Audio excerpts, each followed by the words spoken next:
Tommaso Carla, perhaps with that, is up into the HPD, or perhaps he had the speed and they wanted a minute. Obviously, he's showing that. It's a 1-2-3 right now, and not much else, as VRS Quanta Simsports quite a ways behind.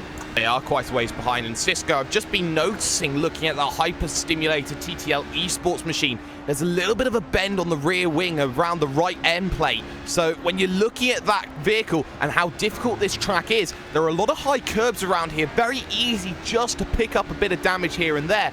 For the 92 machine, they're already running into issues, 3/10 the gap at the front.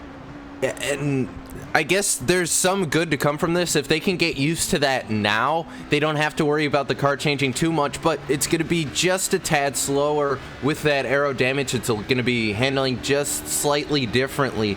So for Rogers and that hyper stimulator team, they have to make sure they have to adapt, and they have to keep going at it, because that damage isn't going to repair itself. It'll probably get repaired when they come down pit road, but it just starts the grueling. Damage will eventually just start to accrue on these cars, and there's only so much you can do to fix it.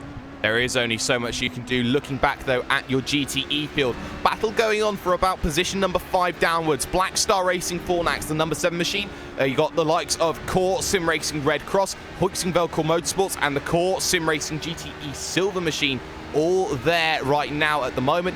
And these four all together, all fighting right now, as we see the likes of Santeri Kalunki trying to make the move, unable to make that happen here on Niels Coach. Huixingvel Core Motorsports are a team here, Cam, that are in some respects not living up to the expectation that they lived on last year. But is that really something to be expected on a team trying to build on itself? They are still doing a very good job, and being inside the top 10 in the early stages, it always puts you in position, no matter how much the gap is, to get yourself into victory positions later on in this event. Absolutely, and scary moment for Yavi Utaras in the positive sim racing orange. He went for quite a spin going just onto the beginning, that final corner right before the Mulsanne straight. He lost the rear end. That little right-hand kink spun out, almost hit the tire barrier. He might have nupped it a little bit, but it didn't seem to do anything to his number 28 machine. But either way, a couple of HBDs had to spear their ways around the spinning car of Yavi Utaras, and he's managed to get that thing pulled out around, but my goodness, is he going to be far behind. 00 machine we'll try and keep an eye out on right now. Inertia Sim Racing here, who is under a bit of pressure from Trinity Motorsports and Simon Grossman behind the wheel. It's Jonas Puheka in the front of that train, of course, formerly of Glacier Racing. So it's decided to step aside from them for the moment. Team RSO there behind in the form of Alex Sturny. And Cisco, what is it with you trying to point out the MX-5s, which you so dearly love in VLN? Well, they were going side by side down the Mulsanne straight, and it's interesting to see, we talk about all these new characteristics for the cars, and we're starting to see what the aero package is like between the Ferraris and between GTLME as a whole. And Alex Scherny right now just sitting behind these two guys, and Jonas was able to pull away. He was able to get a fantastic slipstream on Grossman when they went down the first part of the Mulsanne straight, was able to get the pass done here. And it looks like he's been able to pull away for the moment, but you see Grossman start to reel him in here, and that's kind of the aerodynamics, these new aerodynamics these guys are having to learn. Yeah, and he backs out of it then, heading towards Mulsanne on the brakes. Small puff of smoke there just ahead of them. That was Cristobal J. Lopez for the GT Ross SST. And Cam, GT Ross has been a team that have always been there in 24-hour events, but just haven't been able to get themselves over the line. They had such a great run at the 24 hours of the Nürburgring. 2 incidents in hours 6 to 12 put detriment to their race there.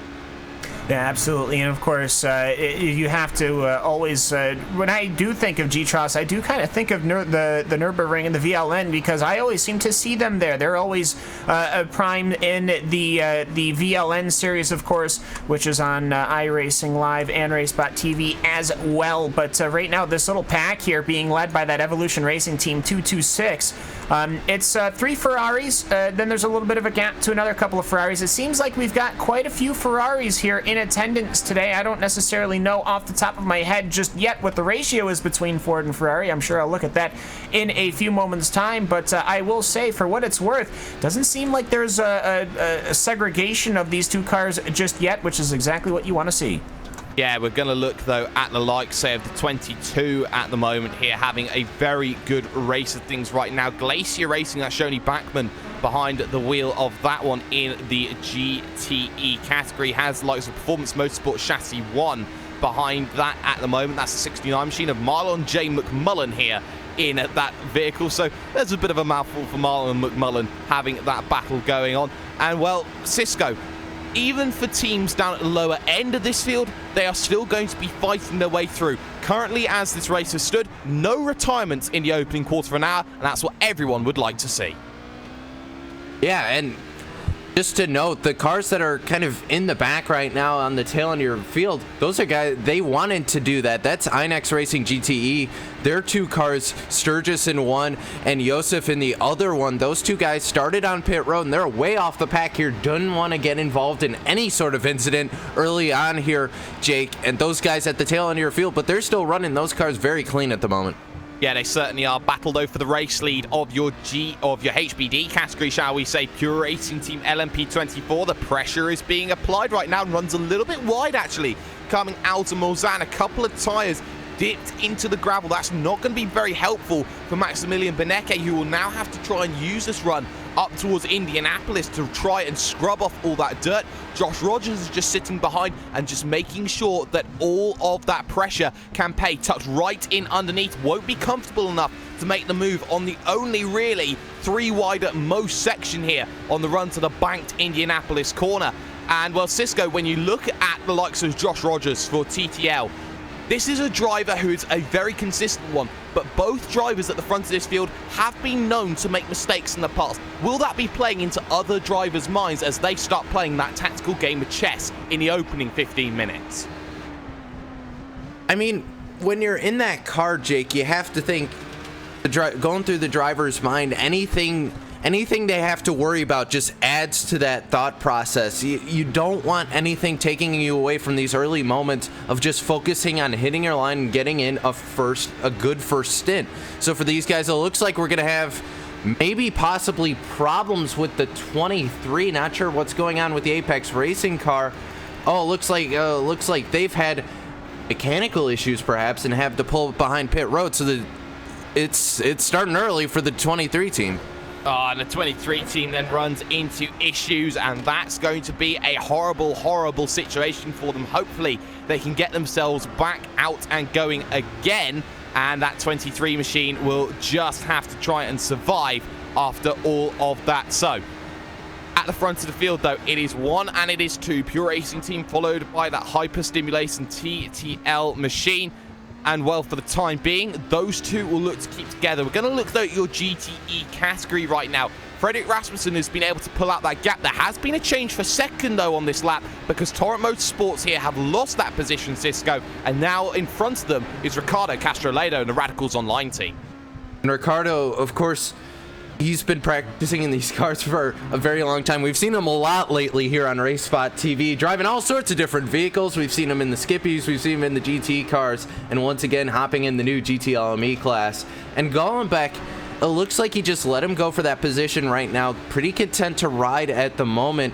So the first Ferrari, able to get into that second place. It's kind of been Ferrari, Ford for a little while here, but that's now been broken. 2 prancing horses up in the lead of your GT class. 2 prancing horses looking to gallop away at the moment here in this event. And what I do like about this event is that we see some great battles going on. The 6 of the iRacing Brazil Endurance team have just lost the position. Team Covfefe here of Matt J. Farrow. We like a good team with funny names coming along here. It's one of the joys about racing here that you look at, Cam. You look at the likes of, say, Team Covfefe. You look at the likes of, say, that no team that we're seeing with the driver of Martin van Loosenor behind the wheel.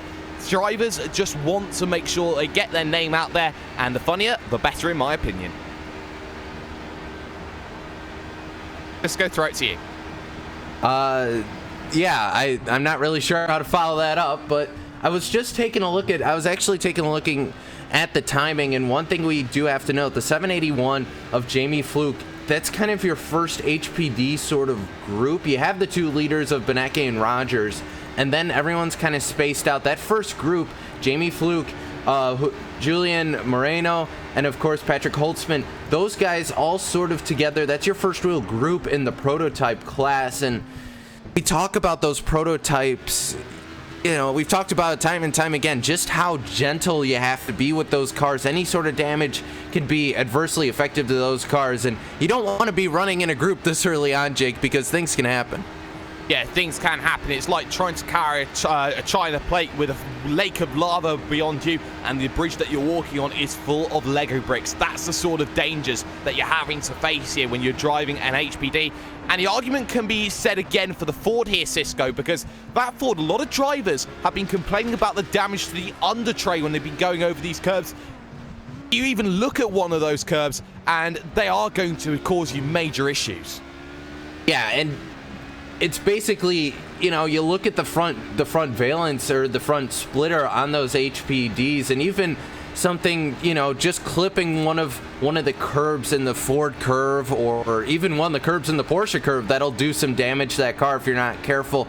You just have to be very careful where you're going. And I mean, we already saw a car have a little bit of issue going through Tete Rouge earlier on, so for these cars, they have to make sure you have to keep contact with the track areas. They head through the Ford curves right now, and you can see Luis Rodriguez in the Vortex car getting very, very liberal with those curbs. You don't want to be doing that too early, I think. No, you don't. You want to make sure that you're just keeping the car in mint condition, or as close to as you possibly can here in this event. The 18 machine has just managed to move up a position here on circuit. Cam, I know you've been looking at Wave Driving Revolution GTE1. That's Leonardo Corti behind the wheel. Look at this train battle as they head themselves all the way up towards Indianapolis right now. Cristobal J. Lopez there, Simon Feigl trying to defend this 5-car train battle. This is looking a lot less like GTE, more like touring cars in that sort of respect. To the outside then went Cristobal J. Lopez, and he brings GT Ross straight through as they all sort themselves out. Oh, that was a lovely exchange. Hopefully we can see that much more, but thankfully without the touring car part, nobody crashed into each other, and we don't have a car on its roof, which is convenient. But yeah, that G-Truss SST, the amount of pressure that is going on behind that car right now is massive, because he just made those moves up ahead, and he managed to make his way forward. And now that he's in front of this pack, both him and quite the other cars involved in this are really just trading positions. I mean, Leonardo Corti, that Wave Driving Revolution car, he managed to get past Trinity Motorsports just before they went into Mulsanne. Then as they worked out to go alongside with Simon Feigl, and then he tried to go for Cristobal J. Lopez. It was a very impressive maneuver, and we'll hopefully see that quite a bit, but obviously just this lap didn't manage to get him anything, as we have one car confirmed out of the race, I believe. Yes, we do. That's the BSR J. Blanco team that's running into issues. Cisco, you caught that. I'm not really sure what caused it, but they're missing a front cover to that car, so problems for that team regardless. Frederick Rasmussen was behind the wheel of that car. A little bit of a driver swap looks like to be going on right now. Not sure if they're just leaving that car and they're just heading out already, but problems for the 84 car, and I'm going to try and rewind the cameras back, see what I can find happen to that car. Yes, and Frederick Rasmussen, I will correct you, is still leading this one. We do believe that damage will be fixable. Hopefully they'll get themselves back out. Battle, though, still at the front of your field in your prototype division here. Josh Rogers just going to sit, just going to wait. And this is a sort of tactics, Cam, that we seem to see here. Maybe Josh Rogers trying to save a little bit more fuel here in the early goings compared to Maximilian Benecke. If Benecke has to come in a lap earlier because he's been leading that race, that is advantage here to the hyper-stimulated TTL esports team in the long run.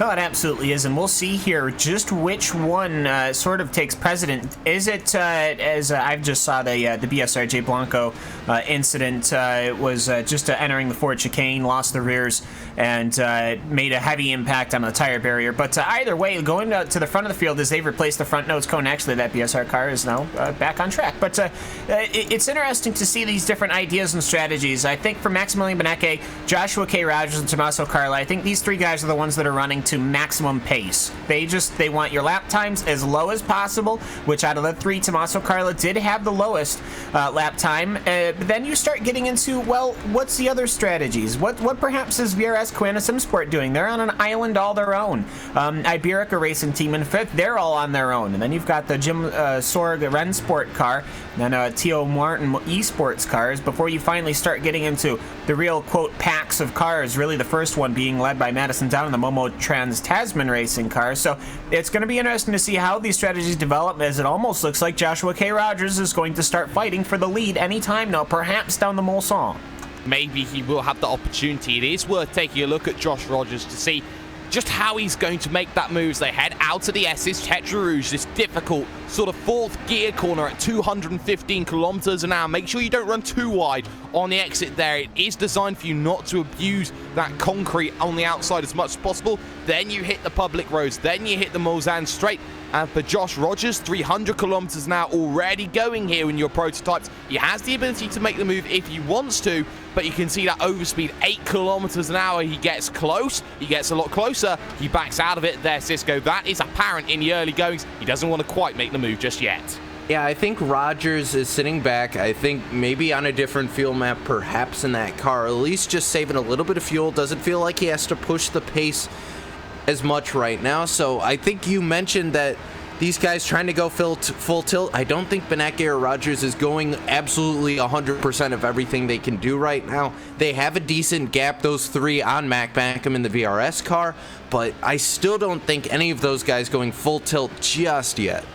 No, not going full tilt just yet. I do want to talk about the car that's in third place here, Cam, and that is Tommaso Carlos Thrustmaster Movano Racing LMP. It's worth noting here that into this race they have two very, very accomplished drivers here in their midst that they can bring in. One Marcus Hamilton and one Mr. Evers that they have as well. The fact that they got Freddie Evers and also Marcus Hamilton, of course, both were from Friction Racing. That is the team that was challenging for that race victory last time out. That is a huge wealth of experience that they've brought into that Movano team. Yeah, absolutely. And, I mean, you just look at, well, even past the Movano team, just how many well-known drivers from all sorts of different series. But, yeah, that Movano car, I would not be surprised if we were saying that name all day long. You know, just especially with the addition of Marcus Hamilton, there is no way that this car isn't going to be running up front unless there is some dramas to affect. And we're actually, an interesting thing to note here is they're working their way now through Indianapolis. You can see how much dust they were just kicking up there on the exit of the Indianapolis corner, and that's going to be interesting. You can actually see underneath that Audi Sport bridge just how much dust is being kicked up. Will that, of course, affect things? Of course, and especially when they start getting into traffic, which I imagine is not going to be that much further now. Not much further at all for Beneke. He knows that the next car in front of him is the 420 machine of Inex Racing Green. That's PJ Sturgis behind the wheel, and it's not often that you talk about Inex Racing being at the back of a field, but that is Inex Racing at the back of the field. Of course, they started from pit road and did not take the rolling start. So for Beneke, the first challenge is to get around the pair of those drivers in the early goings. And this is one of the keys that we're going to see here, Cisco. Drivers struggling, especially at corners like the Porsche curves. Traffic has the ability to gain you 5 seconds in cases here or there around a circuit. That's absolutely the case, but once again, we talk about this new bounce of performance between these two series. At the end of the day, maybe they ran a little bit in the run-up to the race here, but in terms of race conditions, Beneke's not had to deal with GTLME traffic yet with these new cars. So for Beneke, this is kind of going to be a demo reel of this to see what it's like to have to pass those cars. Apex will probably just, or Inex rather, will probably just let him go to be safe here, but a little bit of a demo test just to see how it really stacks up in a race scenario. Yeah, it is going to be worth seeing how that stacks up. Battle at the front. Josh Rogers is just going to stay behind. But there you can see the difference here on the Mulsanne straight. They are really closing that gap. It was only 270 kilometers an hour that we've seen PJ Sturgis down the straight, up to 312 for Maximilian Beneke as he hits the brakes here at the first of the two chicanes down this Mulsanne straight. And Cam, when you look at this Mulsanne straight, those two chicanes, they were added for safety purposes, but they are incredibly difficult in and of themselves. It is very easy just to run yourself a little bit wide and cost yourself maybe upwards of a second just by going that little bit too deep, as the traffic now looking like it's going to get lapped for the first time. So I remember the first Le Mans I really watched. I remembered in the late goings of a race, one of the front-running Aston Martins ended up parking itself in the left side barrier on the exit of the first chicane, and that was quite a moment, as I just remember that so very clearly for some reason, and I've always kind of remembered these chicanes as being sort of dangerous. I don't mean dangerous as in the reality. It's far more safer than having these cars plow down the entirety of Mulsanne on their own, but they're dangerous to the drivers in the sense that if they're not careful or that something happens or there's a bobble, there is always going to be the risk of having an incident, as Maximilian Benecke is looking to go past the second INX Racing GTE car. Still not sure what had actually happened to these cars. Perhaps they had missed fuel, perhaps something was not set up with the car that they liked, but both of them rolled the start, but then came down pit road and then went back out. So interesting indeed. But either way, Joshua K. Rogers, he's being very patient behind Maximilian Benecke. But either way, yeah, those two chicanes. I mean, 1990, I would have to say, many people would point to it as a golden part of motorsport, especially Le Mans racing, the height of some of the best sports cars that have ever been produced. But fairly obvious that they needed to put these chicanes in. And I will say they do. They do seem to have a good effect on the racing. I like them. And a little note, they are actually the exact same chicane, just inverted, yet the lines for going into them, for some reason, are completely different. Yes, they are, and that is one of the small intricacies that you see at the circuit of the La Sarthe, shall we say, or the circuit of Le Mans.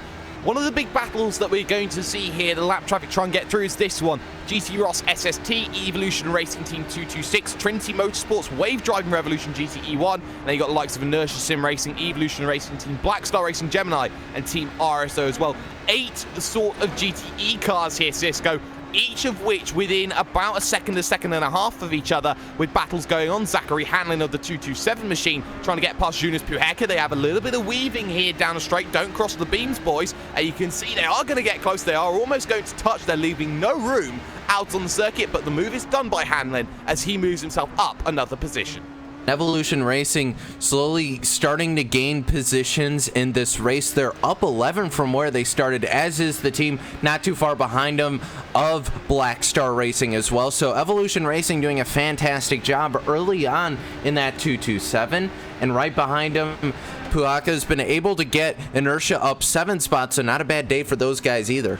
No, it certainly isn't, as they will have to be dealing with some traffic going through, and right now teams looking to try and get themselves back into play are all going to go through. There is going to be looking for an attempt for the lead here from Josh Rogers. He was close. He was looking to make that move into the first chicane of the Mulsanne. Not going to be close enough. Worth talking about that GTE lead, though. Corse Sim Racing GTE Orange have themselves about a 4-second gap at the front of the field right now, Cam. Yeah, absolutely. That Ferrari absolutely flying. Frederick Rasmussen, no surprises there, as he has managed to acclimatize to that Ferrari extraordinarily quick, as you can just watch him moving. You see, there's on the Indianapolis, there's all that dust I was talking about. That'll be more interesting as we get to the point of traffic going through, as the HBD will obviously be taking Indianapolis with quite a bit speed. But either way, Frederick Rasmussen, you can actually, if you go onto his roll bar, you can see that lovely rear view camera. You can barely see a darn thing in it, and that's not because of how the camera's set up. That is how far and how fast Frederick Rasmussen is flying in this this lovely prancing horse. But I will say, though, they're certainly trying to be caught up. But the Radicals car, they've moved themselves up. But you're still, your front forward is that Torrent Motorsports car, Maris Golenbeck. They are still having very good laps, though they are running about 0.6 seconds slower than the Ferraris, and that might be a fuel saving. That might be fuel saving here, and that fuel saving could be the difference between one lap and another here out on this circuit today. Side by side, though, for your prototype race lead, Josh Rogers had enough of sitting behind. He's got the inside now on the run into Indianapolis, but he will now take over that position as he goes through. No team is out of the event, and that is a Martin van Loosenhoorn behind the wheel of that machine. Hopefully we can catch that one and see exactly what's happened to them. That is not the result that Martin van Loosenhoorn was wanting on his solo effort here, Cisco. No, and I'm going to take a look. We'll see if we can take a look at it at some point. But the 26, looks like problems perhaps coming out of the second chicane at the Mulsanne. he might have just pulled it over. I can't really tell, but it looks like problems for the 26. Just stopped is what we're hearing. Yeah, it looks like he got a piece of the curb, but it didn't really cause any damage. I think he just pulled it over and said, all right, that's enough for me. That's enough, he said, as I'm just looking at Marlon getting overtaken by Team TTL and Jake Maloney behind the wheel, making that move and making that move very, very comfortably there. The 29 machine did a fantastic job of getting that through. Actually, car down onto pit road is the Evolution Racing Team 228 machine here, Cam, that I've just seen. That's Bo Cubis behind the wheel of that machine in P55 at the moment. So a very early stop. It has to be for damage, you have to argue, because you're not going to traditionally go half an hour on the tank in this vehicle.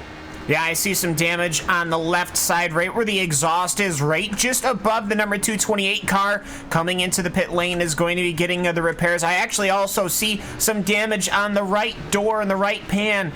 So as I'm walking around the car, they're going to be pulling out right now. Perhaps they have to do some repairs to that. Ian Ford, he is going to be climbing into that number 228 for this very early pit stop. It almost looks like something happened to the car where it spun around and wrapped itself around something at a high yaw, because it's got damage on both sides but not the front or the rear, which is important because that rear diffuser sticks so far out on this Ford GT, very easy to get damaged, and the aerodynamics, so well, it doesn't appear that it would be affected too much. But Ian Ford, he's going to be inheriting a car that is already quite a bit second hand, and we aren't even a full hour into this race. No, we're not, and doing that damage in the opening hour means that it's a long way home. I want to take a look, though, at the number 2 machine, Jim Sorg Rennsport. Everybody loves Jim, no matter who you go to and talk to in sim racing. Alongside with Mad Cow, Jim is the machine that everyone likes to talk about here, Cisco. And it's the driver in that vehicle I want to talk about, Patrick Holtzman. Here is a driver who has changed teams, I believe, 3 times since March here. He's part of Apex Racing UK, left them, joined Hoyks and Velcor Motorsports, left them, now driving this with Jim. Of course, this might be a one-race deal that he's got with them. It might be a case that he's joining them on a full basis. But Patrick Holtzman, in the last 2 years, has been part of 6 different teams. What does that say as a driver for a team that's trying to recruit? I'd say for Holtzman,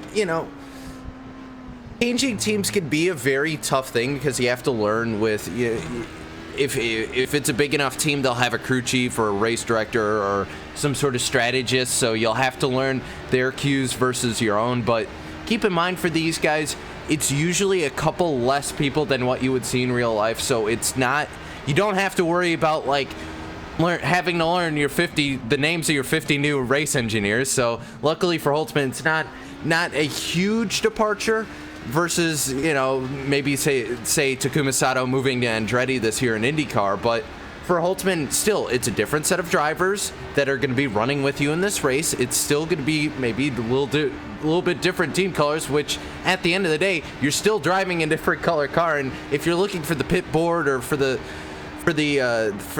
your pit stall, it's going to be just a little bit different. But for Holtzman, I think he's set up with a very good team. As you mentioned, everybody loves Jim. So for those guys, I think it's a good change. I think it is a good change. And talking of change, we've had a change for the race leaders. Pure Racing Team have gone back up to the point and taken that position away from that HBD known for hyper-stimulator TTL Esports. Replay on screen. That was into Indianapolis, very similar to the move that was done earlier on there in the race. That was a very, very good move by what was that team of Pure Racing. And right now, actually, if we look back live, they've now got the advantage of traffic here because Josh Rogers has been completely held up by Maurizio Macconi in the Wave Driving Revolution GTE 2 machine. That's enough to give about 1.2 seconds out on circuit here today, Cam. Yeah, absolutely. They're going to be working their way through, trying to get their way cleared at least before Dunlop, and especially before Tatrews, because that's where your HBDs are going to be really at peak speed. So either way, we're going to see what they can do here as they go down towards the Mulsanne. Yeah, they are heading towards the Mulsanne, and Cisco, it's a very, very good job here that we're seeing things right now, and the racing continuing on and trying to do a very good job of things at the moment. You say that, but I'm not sure Josh Rogers is a big fan of the multi-class racing right now, because it basically cost him a position. So we'll have to see. But Thrustmaster Movano right now, just sitting in traffic, a lot of traffic for these guys, and it's just getting crowded. Yeah, it is just getting crowded here at the moment. And one of the challenges that we see at this circuit here that we're looking at right now, Cam, is that you get certain corners which do certain things that other things can't really see out of these corners. Corners like Tetraroos are a huge challenge. The S's in the early goings. Who can remember Alan McNish's big crash early on? There are so many different pitfalls around here. Oh, there absolutely are, and it's always exciting just to see these cars take it. You only get to see this race once a year. I mean, it's not like they use this track for anything else other than the 24 hours of Le Mans. So just as they're driving around, it's important to see just how they're working their way through. You know, you're very, very fast, as it looks like we are going to be taking a quick commercial break here at the 24 Hours of Le Mans, speaking of fast, and we'll be right back after a few moments' time.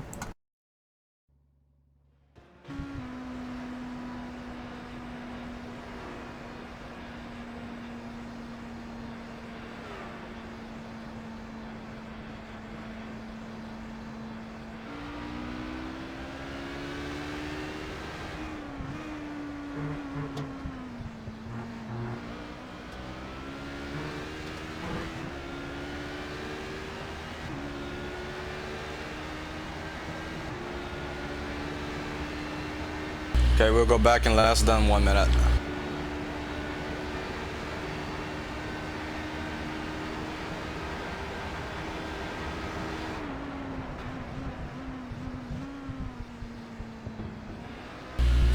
Who's ready to go?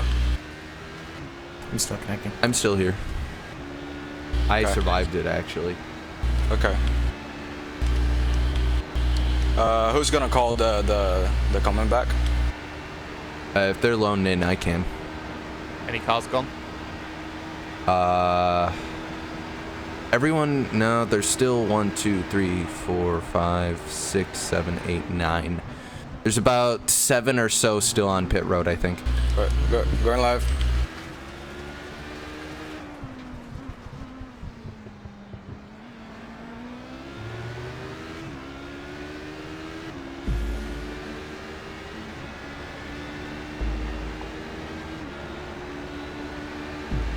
Sorry about that, ladies and gentlemen, but you are here watching the 24 Hours of Le Mans here on iRacing Live and RaceSpot TV. The first hour of the 24 still continuing on here on its merry, merry journey. And we're seeing here a lot of vehicles now just trying to get themselves to that first pit stop window here. A very difficult pit stop window.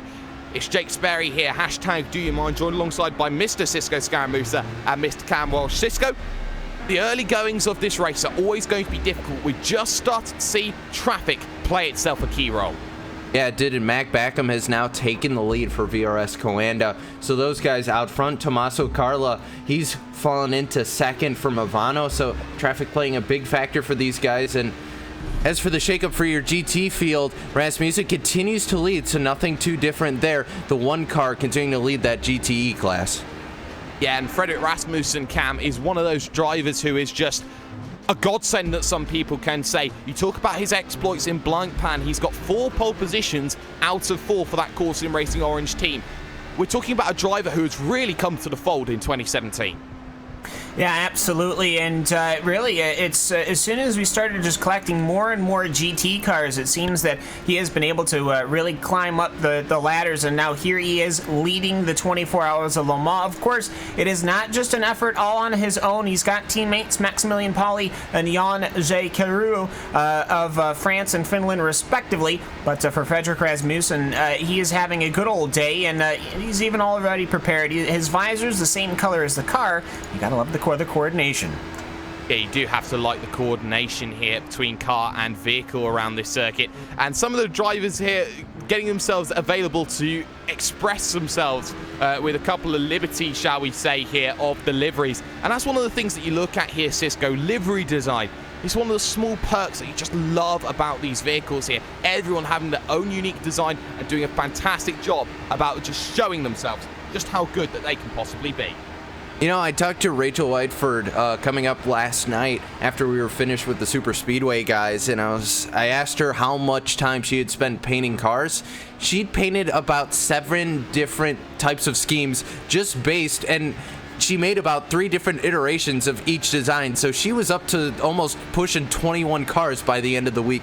So the Photoshop skills were on fire for her that week, and I have to think for a lot of the painters around the iRacing surface, very similar.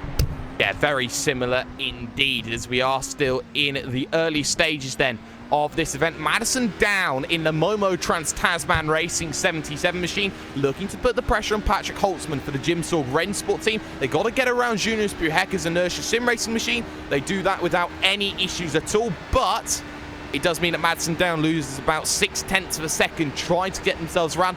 And this is the thing, gaps open up, gaps close down again. Drivers like, say, the 5 of Iberica Racing Team in 4th position, looking to close down for the podium. Teo Martin Esports is the car that they need to deal with. Yeah, absolutely. And just as they're trying to figure out their way through, they've just gone past Cristobal J. Lopez and his G-Tros SST Silver car.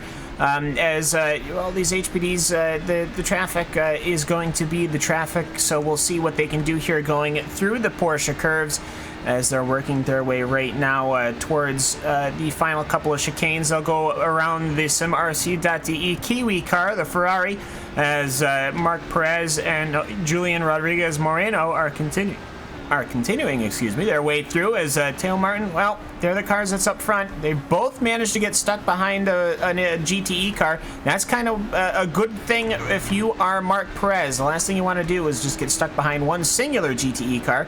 But either way, though, traffic starting to become an obvious factor here at Le Mans. Traffic even becoming an issue for the likes, say, of your GTE category. Simon Feigl became a little bit of a nuisance for Isaac Price and the Core Sim Racing Red Cross machine. Of course, Isaac Price doing his own little job in the early goings, but worth talking about this one here, Cisco. Position 1, Position 3, and Position 4 are all held by Core Sim Racing machines in your GTE category, and now looking for position number 2 as Marius Golombek is going to lose this one out to Isaac Price.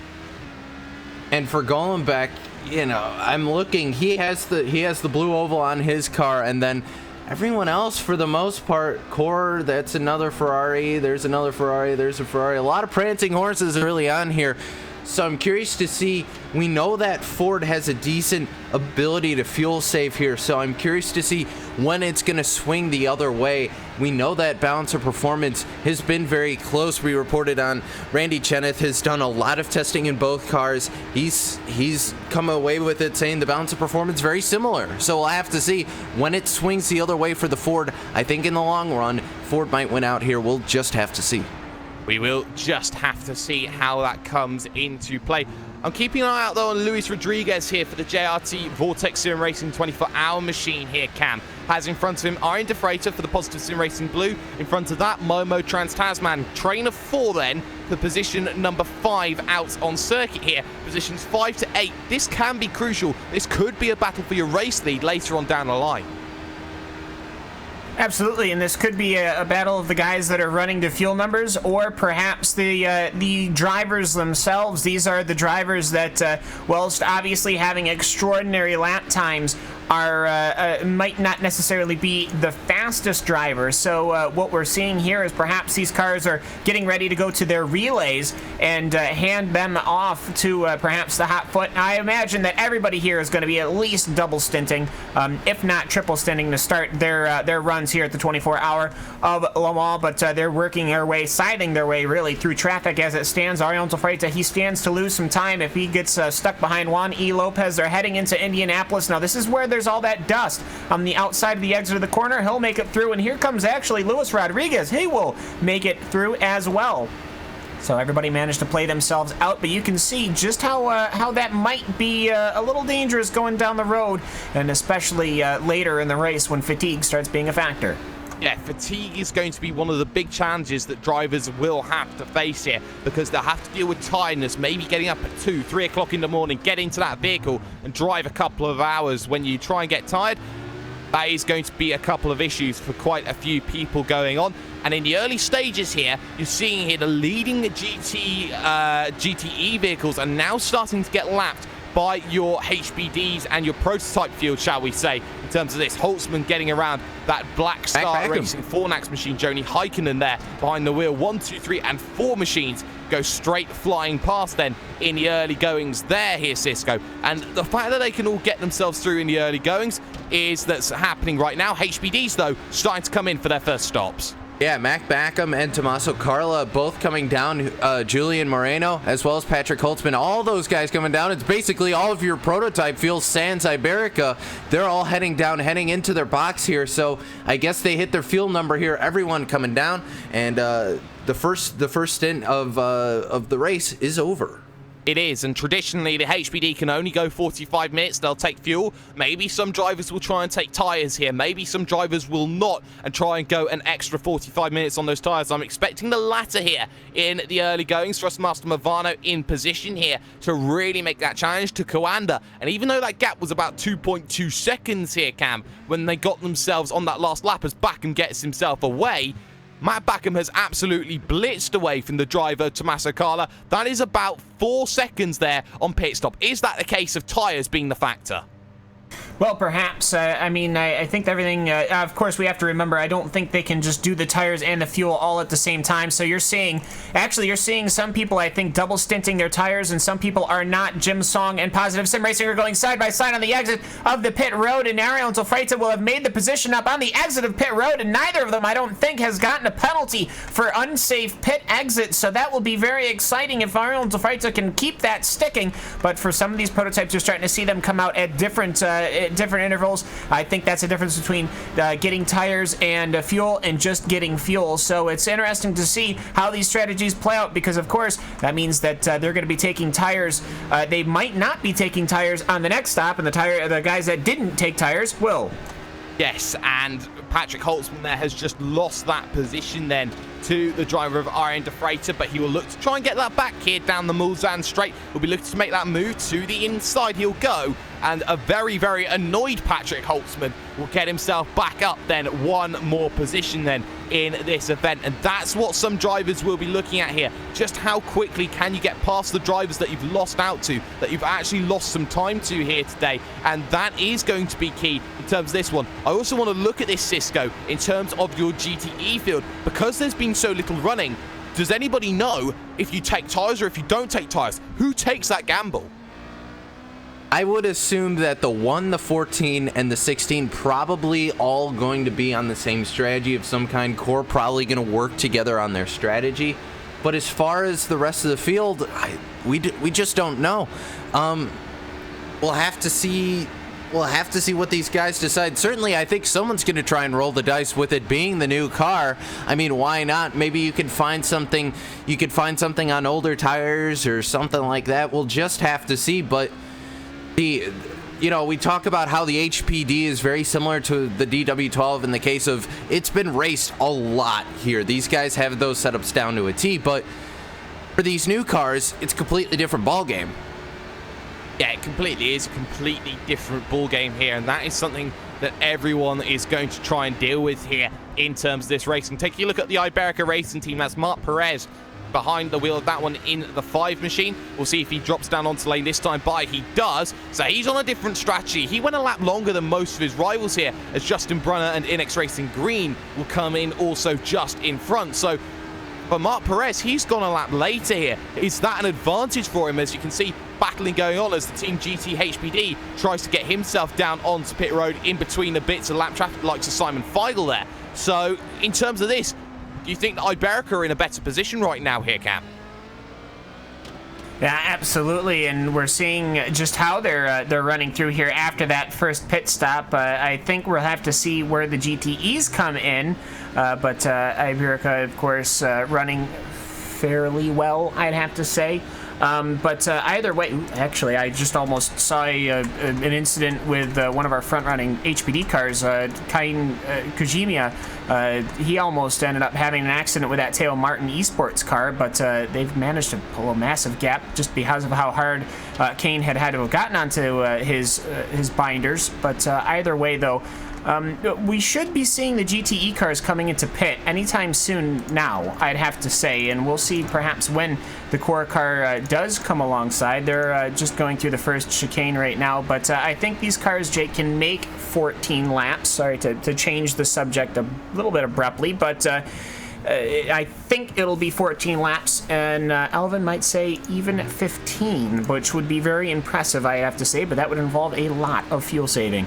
It certainly would. Out to pit road then went Mark Perez, and Perez, it seems that in terms of his race, he is only the likes of being behind, say, Thrustmaster Movano, LMP right now, so hasn't really lost too many positions in this, is still in the podium as things stands in this event right now. So, Cam, in terms of this race, you look at drivers who are trying to really make that push, trying to get themselves into this event, trying to bring themselves back into play. You look at your GTE field, it's 1, 2, 3 core sim racing right now. Torrent Motorsports have had a shocking lap. Yeah, absolutely, but it's not, they were running fairly comfortably in third, but as we said earlier, I mean, the lap times are just not there. I think they must have had a bobble somewhere, because their last 3 laps was a 350.8, a 352.2, and then a 358.7, so something is befooting that Ford. Perhaps maybe the fuel levels are just not there, and they're going, all right, you've got to really save, forget the positions, you've got to save the fuel to make it to that 14 lap pit window, but either way though, we'll see here as now Black Star Racing is coming upon the scene, and that means that he'll have lost 2-3 positions at the end of it, is that Ford going quite slowly. It is going quite slowly, and a change of position. Black Star Racing was trying to go to the outside. There's no room to make that there. He's going to wait then as he sees he's maybe kicked that one down into a lower level that you could say in terms of fuel saving. So in terms of Marius Golombek, he's having to save quite a bit. Heikkinen goes straight past, and Joni Heikkinen then moves up into 4th position in your GTE field as they are heading towards that pit stop window. Keep an eye out on the number 1 machine, Frederick Rasmussen, at the helm of that one for the Core Sim Racing GTE Orange Machine. Rounding the Porsche curves for the moment, we'll see whether he will drop himself down onto pit road. Only has a couple of corners, and after this right-left, we will see whether he will turn it right instead of turning it left-right, shall we say. And the answer is going to be he'll go for 15 laps here, Cam. So that's going to be the key indication in this race. They're already going for it right now in terms of the racing. Absolutely, Frederick Asmussen. He has locked himself away for 15 laps, and I think it's a fair strategy. It's really easy to do the math when you're doing 15 laps a pop. I do think that there does have to be an element of fuel saving. If there was fuel saving, though, I don't see it.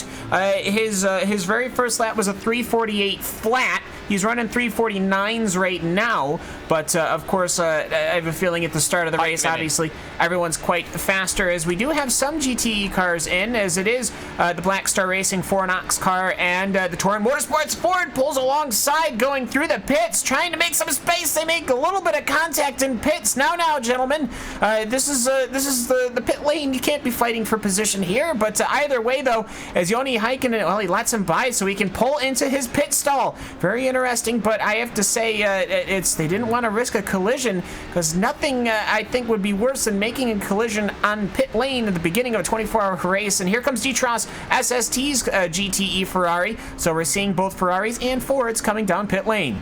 Yes, we do. So both of those vehicles looking to come down onto pit road then in the early stages. Very interesting there. It looked like to me that Golombek almost overshot his run down onto the brakes. Heikkinen was very early and very conservative, and that's the issues that you get going down onto pit road here. You've got to make sure that you are safe and you are calm when you're trying to deal with those sort of things here, Cam. It was a very aggressive move down onto pit road, but it's one that has worked out for them, it seems. Yeah, it was something like you would see in NASCAR, where somebody's coming in gingerly down into the pit lane and somebody else is just on max attack. And we actually see this happen quite a couple of times with prototypes and regular traffic. The regular traffic is just coming in, getting its service, and then you'll see an HPD on max attack come into the pits, and it creates interesting situations. Quite a couple of Fords now on pit lane. Glacier Racing, one of them, Torrent Motorsports, still getting its service, though the Ferrari has left, so I'm presuming presuming the Ferrari has just gotten its fuel. Joni Aikkonen, he'll continue on his double stint of tires then, as we see the Wave Driving Revolution GTE car as well as the Performance Motorsports Chassis 1 car. So a bunch of Fords coming in, and that could be indicative of how the Fords are doing with their fuel. Yes, it could be indicative indeed that they can't go 15 laps on their fuel. Fredrik Rasmussen will be a driver that is expected to come down in onto pit road. Same could be said for Isaac Price. Same could be said for Santeri Kulunki here, as he'll be looking to go through. And just to make life a little bit more difficult, the race leader of your prototype division and of your race, number 1 VRS Quanta Simsport machine, Matt Backham, behind the wheel. Started 6th up into the race lead. He now makes his way past Nathan Schartner in that Inex Racing GTE Ferrari. So Matt Backham now starts to make some goes through in. Tyres changed and drivers changed for Torrent Motorsports there, Cisco. Cam, I'll throw it to you. Yeah, I think Cisco is probably still cozying into his chair, getting back here into the booth. But yes, so Torrent Motorsports, they are our front-running Ford. At least they were up until that pit stop. But Ross Balfour will be getting into that Ford. He'll be locking himself in to that GT car and letting it loose. The car looks fairly all right. I did notice a little bit of rear damage, a little bit of right side damage on that Torrent Motorsports car, but nothing that should affect it too much. But either way, Ross Balfour, well, he's going to be climbing into the car after a 54 minutes of running here at Le Mans, which is only good for 15 laps.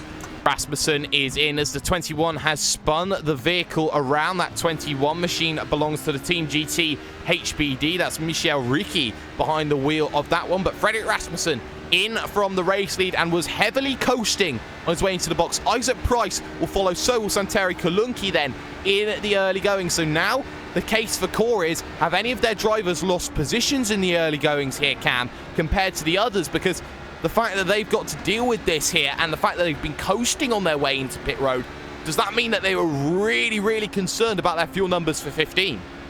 I would absolutely suggest that the fuel numbers are going to be extremely tight for the GTE cars and, frankly, the HBD cars as well. But either way, Fredrik Rasmussen, he's parked there. Pretty much the entirety of Core has come in all in one go. Niles Couch as well as Juan E. Lopez, two names that we know very, very well and two very familiar paint schemes, the Vendaval and the Heisenfeld Core Motorsports, of course, on their respective machines, the Ford and the Ferrari. But here comes pretty much everybody else. This is just about as far as you can go. The Team Run Sportonline.de 197 of Stefan Yon is in the pits. Jonas Osayan Puhaka in the Inertia Sim Racing car.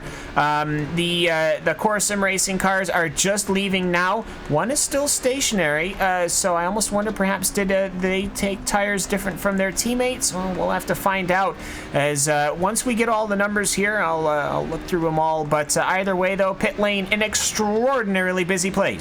It certainly is, and looking at where everyone is in terms of getting themselves back out, it seems that we've seen a very good stop for Hoytsing Velcore Motorsports. The GTE silver car is away, the Red Cross is away, but they've all managed to get themselves out, and they haven't had too many issues with, say, cars trying to get themselves back into play here in this race. GT Ross are an absolute mile away in comparison, so that would indicate here that they have managed to get themselves that little bit of a gap. And Cisco, looking at the front of the field, Quanta Simsports have pulled out a 4.3 second gap as we head towards the end of the first hour. Yeah, so Mac Backham doing a fantastic job behind the wheel. Carla decently far behind, but still in visual range at least of Mac Backham, so not completely out of this yet. But you have to think from Ivano here, maybe try a little bit of strategy, maybe save a little bit of fuel. We'll just have to see what the 3 is going to do, but I have to think the strategists are working away over at Movano to figure out what can we do to catch that 11 car. What can we do is certainly going to be a big argument. I am looking further down the field and seeing some cracking battles, especially in the mid-pack for about P13, P14. Kane Kugamiya for the hyper-stimulated TTL Esports course was running up in position number 2, now scrapping it out for P13 with Teo Martin Esports right now here. And Cisco, when you're looking at this battle going on, it seems that Moreno now has to be careful here at Kugamiya. Kugamiya has been absolutely storming through this field, and he is a man on a mission. Yeah, doing a fantastic job is that driver. And you have to think, you want to, he has the opportunity, Jake, here to push the envelope to try and get as many positions as possible, but at the same time, he can only do so much. You don't want to be writing off the car if you're trying to be aggressive early on here. Yeah, he is being quite aggressive early on, so he may be being a little bit less conservative on the fuel. Right tucked up underneath as they head towards Indianapolis. The bank left-hander. Small right makes braking incredibly difficult at this corner when you're trying to deal with it, Cam, because the moment that you try and hit those brakes, it is going to be one of those circuit moments where the car can go any which way heading into that corner. Let's go, throw it back to you. And yeah, it's just those, we'll have to, I'll just step away from that point right now, because I was actually looking at the battle. It was actually a car coming off pit road, flashed up on my screen. It was Marco Archidiacono just came off pit road for the Wave Driving Revolution team, and that's one of the teams they're doing fairly decently well here, Jake, but not up in the top group. And I mean, it's hard to look at the GTE field without looking and seeing all three Core Sim racing cars up front. And then, well, it's not a Core Sim racing car, it's a Core Motorsports car. In fourth and behind the wheel, that is now Scotian. We've barely talked about him all day, Jake, and he's just been kind of silently, hey, I'm in fourth, just doing Nile stuff. Yeah, he is here, and the driver that you were looking at was Marco Archidiacono for the Wave Driving Revolution team here. Cam, something I am keeping an eye on here is this battle on circuit for position number 5 out in play right now. Momo Trans-Tasman versus JRT Vortex here, the 77 versus the 42. Luis Rodriguez is here, and now it's going to be a case of how do I fight my way back into this, because there are going to be distinct differences here in the early battles. They are half a minute already, though, off of the race lead. Positive Sim Racing, though, under a lot of pressure. Here comes SimRC.de Strawberry with Tim Bertie behind the wheel, and will look to take one position already as they head onto the brakes. Yeah, absolutely. As I think perhaps something has happened in Tete Rouge with the number 10 car, as looking at the Odox car. Yes, they are stationary. As I just flashed over to my map, I'd seen the alert that something had befallen that car. It's okay, though, so ignoring that, they've gotten underway, going back to the number 42 car of Luis Rodriguez. He is closing in on Madison Down right now, and then you've got that another pack of Tim Bertie and Oriental Freita behind. So either way, this HPD battles are really coming along, and it is going to be very interesting to see just how this race develops. Now, both cars that we're watching right now, Madison Down and the Momo Trans-Tasman Racing number 77, and Luis Rodriguez of the JRT Vortex Sim Racing car, both had come into the pits at the same lap, but the JRT Vortex Sim Racing car came out of the pits 4 seconds faster than the Momo Trans-Tasman racing car. So obviously not quite sure if that was just the speed of Gecko or how perhaps they had gotten the fuel. But either way, though, that JRT Vortex car doing a very good job getting its way through, and now it's pursuing still Madison Down. Yeah, and it's pursuing Madison Down very, very quickly as well. So in terms of that battle, it's still doing a good job of things, but something I am trying to keep, tabs on in some of these battles is these trains that are forming earlier and further down the field. I've been seeing cars of 4 or 5 trains just picking up. I've been looking at that Team Covfefe team right now. They are up 14 positions, Cisco, in the early go. And Cam, you seen something? Yeah, Madison Down has just, I think he might have lost his rear suspension now. They were going into, I believe it was Mulsanne. Or no, as actually on the exit to Indianapolis, there was an incident between Luis Rodriguez and the Madison Down Momo Trans-Tasman car, and I believe that prototype has suspension damage. He managed to clip right into the right rear suspension parts of Madison Down as they were going into the corner. It looks like Madison lost it going into the corner after Indianapolis, and really the Vortex car had nowhere to go. Well, it seems that he was struggling even before Indianapolis. So I want to take a look back to, say, Mulsanne hairpin here, because that's a really weird one. It seemed that it was 1, then it was 2, and oh my word, Madison Down has just gone and spun the machine around. So he's done that one heading out, and he will have to come down onto pit road surely in the next time. We're not going to be able to get a replay of that one, but Madison Down is struggling here, and that is going to be the end of their charge. Get it onto the lane as quickly as you can. Run it off circuit or do anything you can. Cisco, that is a disaster for Madison Down.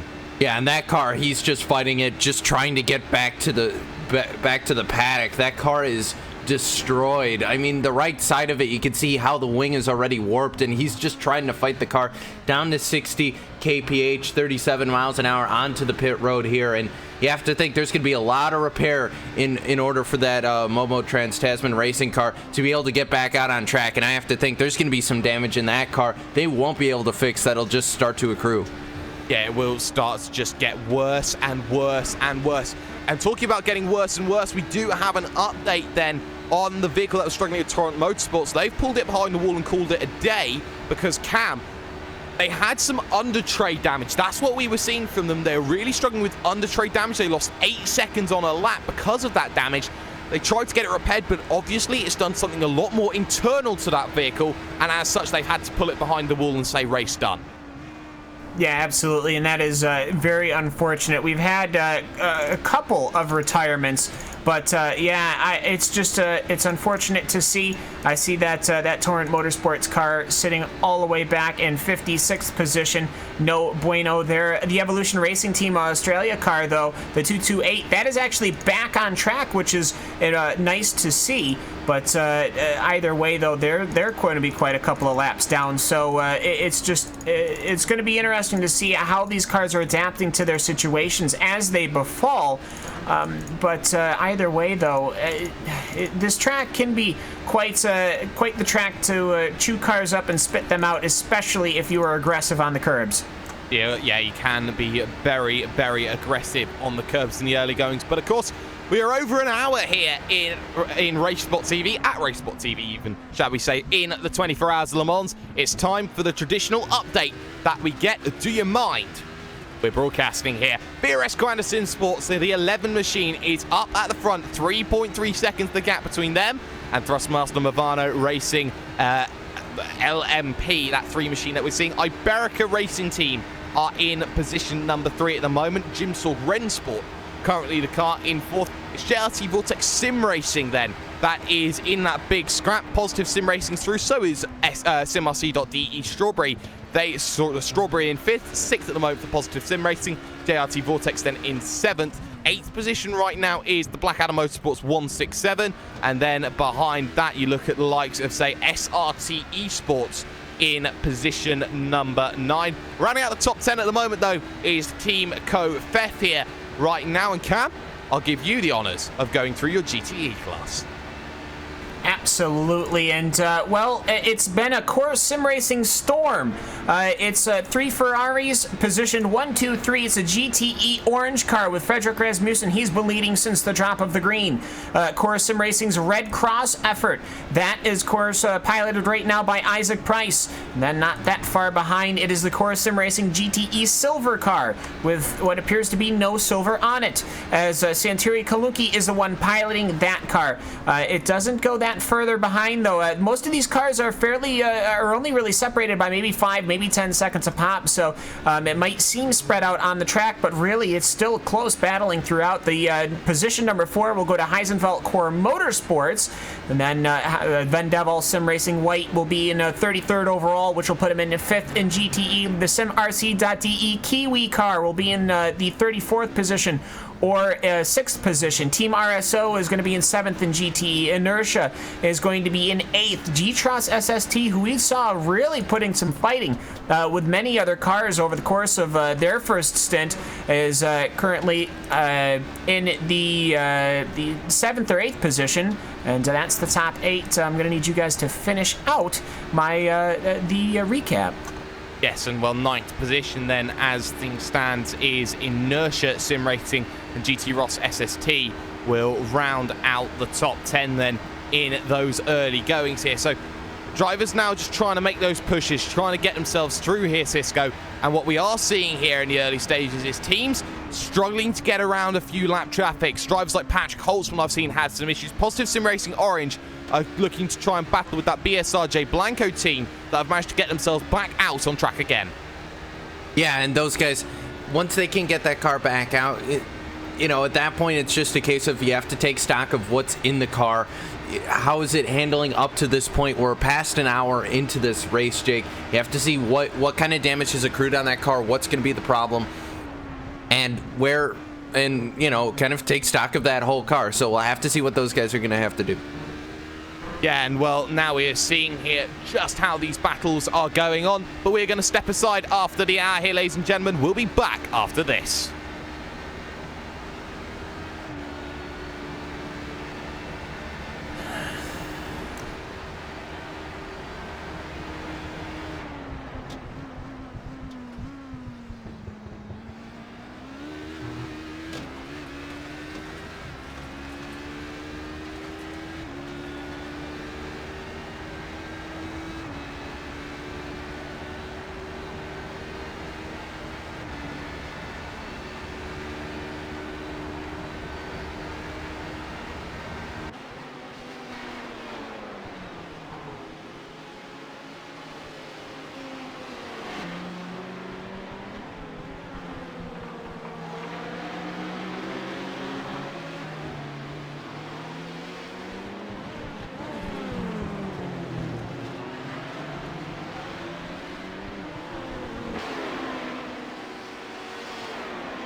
Mass DC. It's the second time. Like, it's the second time. We had about 7 or 8 in the first one. I think we got, oh my word, I think I've seen about 15 to 20 people get DC'd, if not 30.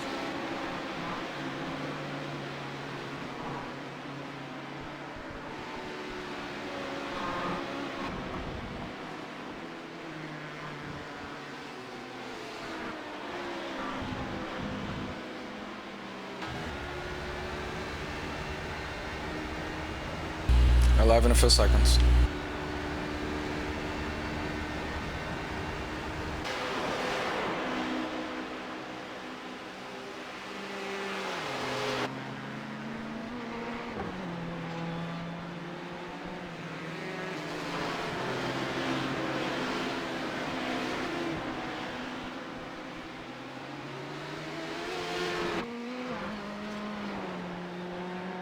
Silence.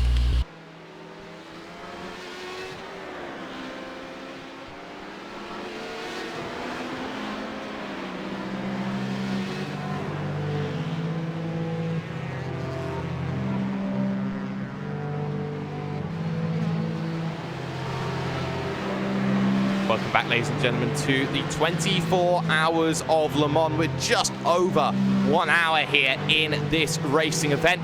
And, well, the timers keep on changing and the battles keep on going here around this circuit. Core Sim Racing, GTE Orange in a battle with Hoyksingveld Core Motorsports in your GTE category right now. That one a little bit spaced out. Gap at the front is up, though, to 20 seconds between VRS Squad Sim Support number 1 and the Iberica Racing Team machine in second position.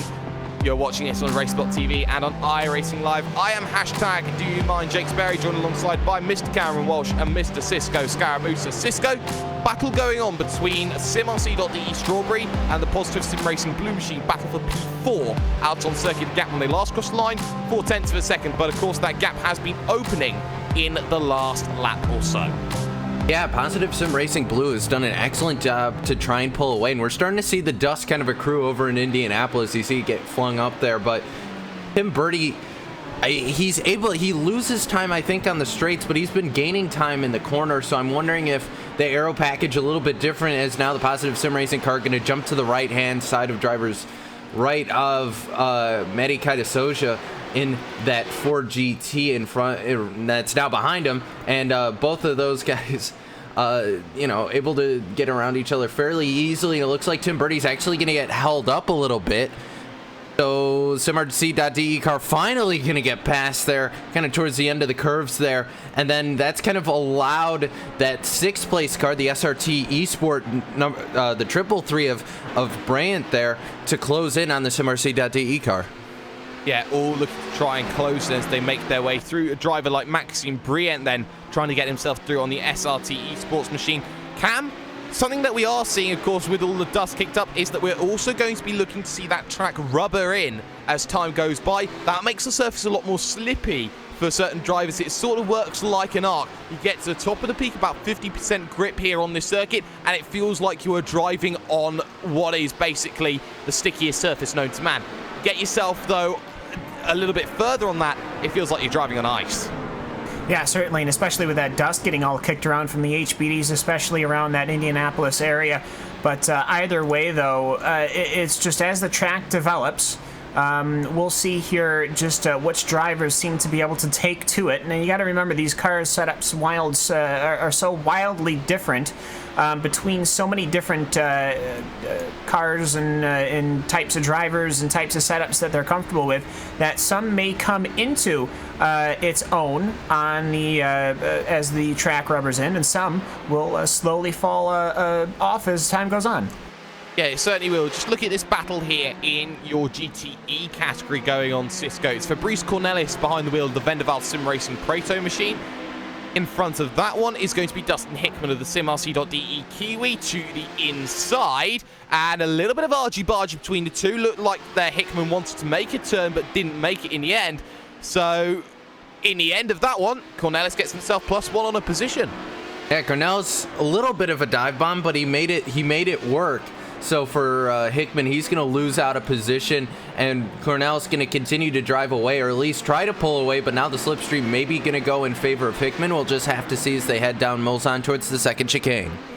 Yes, here, and we've still got battles like Johnny Gawindi in front versus Jared Filsell here. That's Harap Trans-Tasman versus Jimba Itai Le Mans.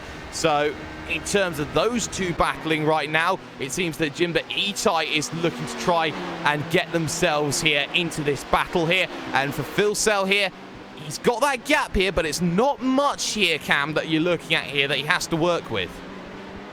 Yeah, absolutely. And just as they're going through, I mean, Kalunki is definitely, of course, one of your fast drivers, and I think that he's trying to get himself at least sorted out enough to the point to where he's comfortable. But it seems to be a bit tough in the first hour and a half that we've seen. But either way, actually it's an hour and 15 that we've seen. But either way, it's just hard to sort of settle in, isn't it? Especially when we've had a little bit of issues that we've had, and of course that pit stop cycle, to see just where everybody's lying. Either way, it's still VRS Quinnisim Sport #1 prototype in the lead, and it's still that Core Sim Racing GTE Orange in the lead there, but everything else outside of that has seemed to be flipped on its head. Oh, crash for the 94 machine. That is Harap Trans-Tasman getting involved in a very, very big one, and that is Arnage, if I'm correct there, just tags the Team RSO LMP2. That's Christoph Dittmann there, who was a lap down. So the pair of them coming together, lap traffic, Cisco, it becomes an issue. Yeah, and that was a little bit too much. I don't really know what gap he was going for there. He tried to get to the inside. It was just too little too late. I think if he had waited, he might have been able to do something on the exit of the corner, but just way too early. Way too early indeed, and Filsell in a lot of issues because he's just spun it again in the Porsche curves and has almost lost it for a third time. There's heavy damage on the vehicle. They will have to drop themselves down onto pit road, so they've got to be careful here. They've got to make sure that they get themselves safely down onto pit road and as quickly as they can. And in fact, no, he's going to continue on. He doesn't feel that the damage is enough right now here, Cam. Well, I mean, he should think it's enough. I mean, the car obviously had some rear suspension damage. I see one prototype coming in, Mind Trick Motorsports Black. But yeah, that Harlock Trans Tansman team, we saw this incident right before where he had that damage right on the rear suspension. He seems to be fighting it, but he wants to at least continue as Gerard Fulcel will continue to go through. And we'll see exactly how they manage to perform with that car going forward. But obviously, with that damage, any spin like that can certainly collect somebody else. Yeah, any spin can collect someone else, and that is something that drivers have to be careful with, especially Matt Backham at the front of the field for the VRS Coanda SimSport #1 machine here right now, Cisco, because for him, he's got that gap. He doesn't have to worry now towards the end of the race. He can continue to extend it if he wants, but he's got to get past every piece of traffic as quickly as he can. Because he's got to get around that traffic as quickly as he can, he knows that he can't afford to make one wrong step at any given moment. Yeah, for Mac, I have to think here, though, because he's kind of on his own, at least for the moment, he doesn't have to worry about cars too far behind him. Mark Perez is the first car right behind him in the Iberica Racing Team car. He's fairly far behind. It's, I mean, relative, he's showing 22 seconds. So I think for Mac, it's just easy pickings right now. He doesn't have to worry too much. Just don't make a dumb mistake and you'll be fine. Yeah, here as they are starting to make their ways through then in terms of this one. I do believe we are going to get a little bit then of an interruption, it seems, here in this event. So we are going to step aside for a moment and see what happens in the next few moments. You're watching the iRacing 24 Hours here on RaceSpot TV and on iRacing Live.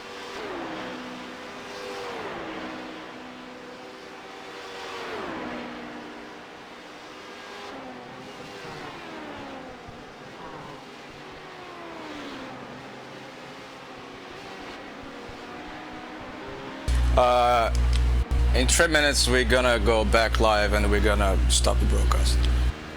All right. Okay. Good job, guys. Like, seriously, really good job.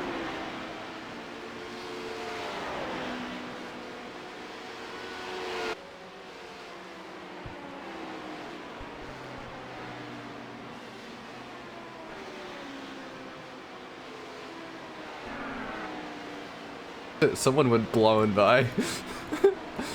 That was G-Tross, of course it was.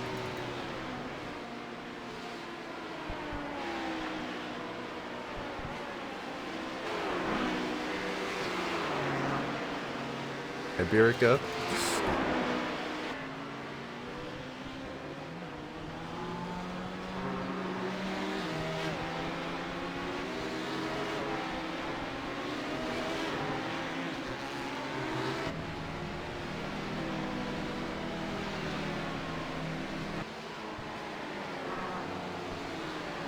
How do I word this? Jake, I can handle it if you want. I want to handle this because I'm leading. I just want to know how I say it. I mean, I would say, yeah, be blunt. you have to be frank. Like, you know, we've over the last couple of laps, you've noticed that we've had these commercials. They've done to the same issues that we were having at Daytona, and as a result of that, many drivers are, I wouldn't say it's a protest per se, but many drivers are pulling along to the start-finish line, and that's... Defying their displeasure. Well, yeah. Just say that the race is interrupted or yeah, something like this. so Like a red flag, and Yeah. which is pretty much what it is. Okay.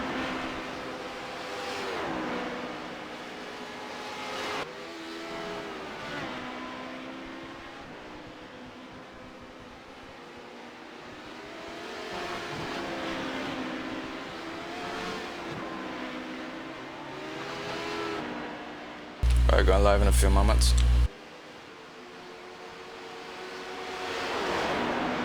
Feel free to plug the next event, WCS stuff. Okay. Let's close this the best way possible. Alright.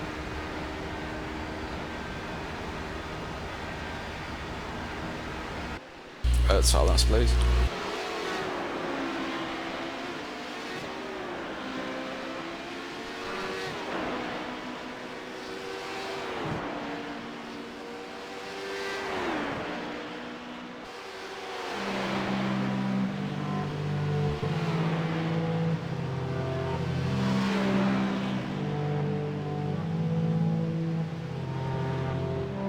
Welcome, ladies and gentlemen, to the 24 hours of Le Mans here on Racesport TV and on iRacing Live. I am hashtag Do You Mind Jake Sperry, joined alongside by Mr. Cameron Walsh and Mr. Cisco Scaramusa. Unfortunately for us, we are in a little bit of a red flag situation here, you could argue, ladies and gentlemen, and in this situation, it is felt that here at Racesport TV, we've got no real other alternative here but to shut up shop then for the afternoon as things have continued on.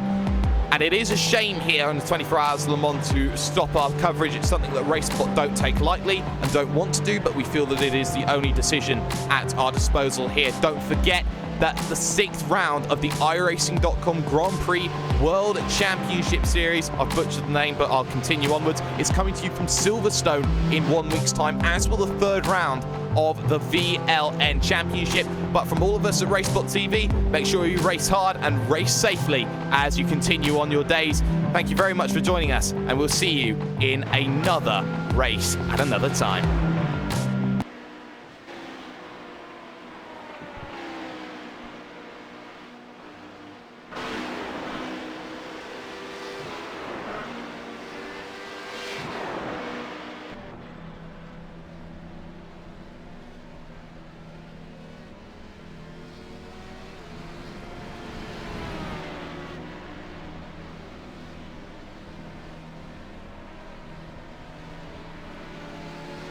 You know, we are turning off this stream. Nothing against Team Covfefe, because, you know, race car.